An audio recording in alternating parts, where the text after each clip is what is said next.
Hey folks, welcome to the latest episode of Unboxed. Today we're going to open and unbox Run the Jewels 2, the 10th anniversary edition, with alternate covers. See all that it has to offer right here.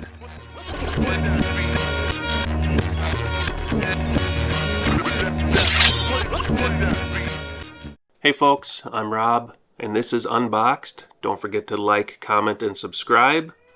Today's episode, I'm going to unbox Run the Jewels 2, the 10th anniversary edition. Now, Run the Jewels are a duo, Killer Mike and LP. To really understand the chemistry, you need to understand the history of duos, leading up to Killer Mike and LP's Run the Jewels.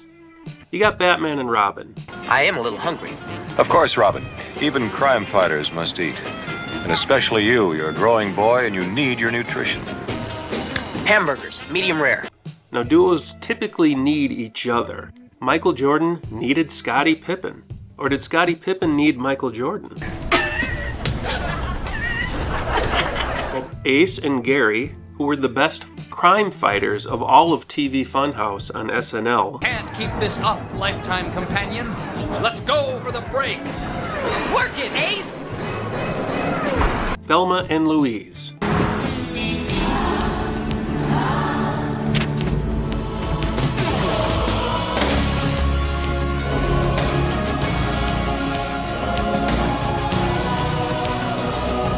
Wayne and Garth. Party on, Wayne! Party on, Garth! Mario and Luigi, although technically they're brothers. And then you've got the Bash brothers, Jose Canseco and Mark McGuire.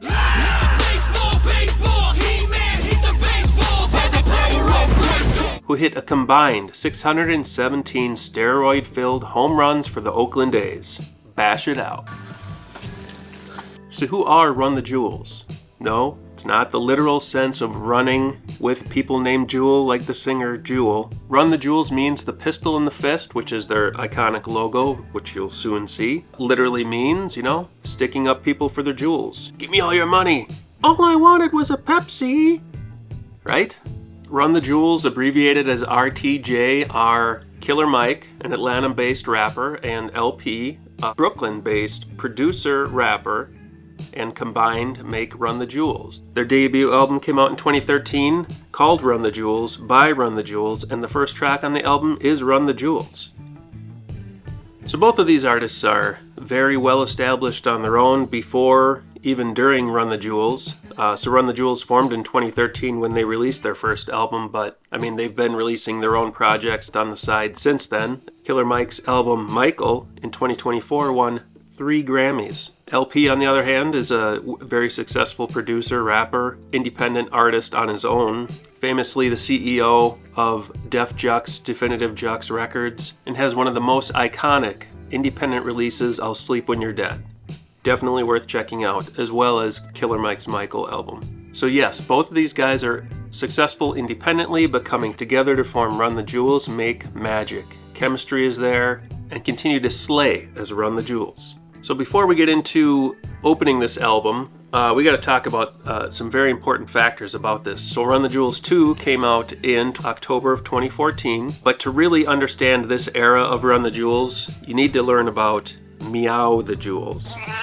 So shortly after the album came out, somebody created a crowdsourced Kickstarter to reach a goal of, I believe, $35,000, and if it met that or exceeded it, and there were other goals, and it was kind of like a joke, right? There's no way that it's going to meet this. Well, it did. So it actually exceeded $35,000, and I believe $40,000 plus dollars. So LP had to remix the album with all cat sounds. So literally taking like the cat meme culture of the internet and just taking it to that next level. And they actually pressed this album on vinyl at some point. I wish they had an anniversary edition of it with Meow the Jewels, because I would love to have that. And much like the pistol in the fist, there's 2 paws making the pistol in the fist logo, with, instead of holding jewelry in the fist hand, it's a cat collar. It's just epic, and LP enlisted other big-time producers. Well worth a listen, if not just for how goofy it is, and but brilliant at the same time. So I think we should stop messing around and get into this here. What do you say? We get out the machete and we cut this pig open. All right, I've got my government-issued machete, and I again want to remind viewers that I am something of a professional, do not try this at home, because I do understand that this is just dumb that I'm doing. But I appreciate you watching.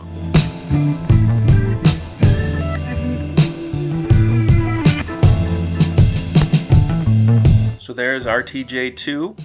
So this 10th anniversary edition has interchangeable covers, which we'll check out in a minute. It's a gatefold, pressed on 180 gram vinyl.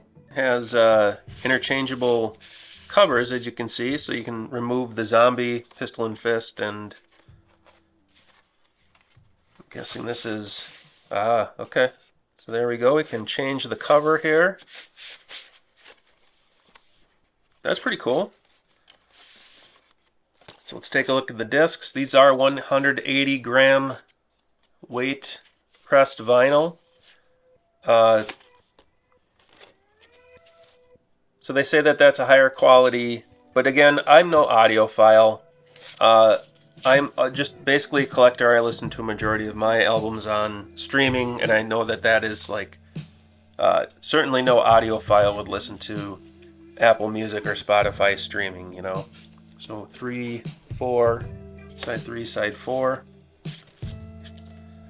This is a great album. All right. Liner notes. Track listing. With lyrics. Don't always get that. Run the Jewels lyrics are pretty deep, so it's good to have lyrics if you want to follow along. What's great about this album too is the features. There's not a lot of features, which is good, but the features that they do have, always impressive, I should say. Zach De La Rocha of Rage Against the Machine. He is on this album, RTJ3 and RTJ4, and they're, to me, the highlights of the albums.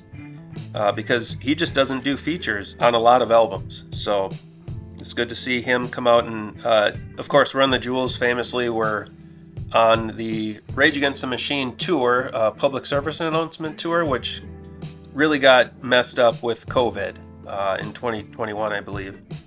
They got a track with Boots. Boots is a producer, worked with Beyonce. Travis Barker plays drums on a track. Gangsta Boo, of course, who passed away in 2023, unfortunately. Sad loss. She's on a track here. She's also on RTJ4, where she famously has the line, which has always stuck with me, talking about Run the Jewels. First of all, they cheating, because that one of them black and the other one white. So if you don't like them, you automatically racist. So I thought that was a good line. It always stuck with me.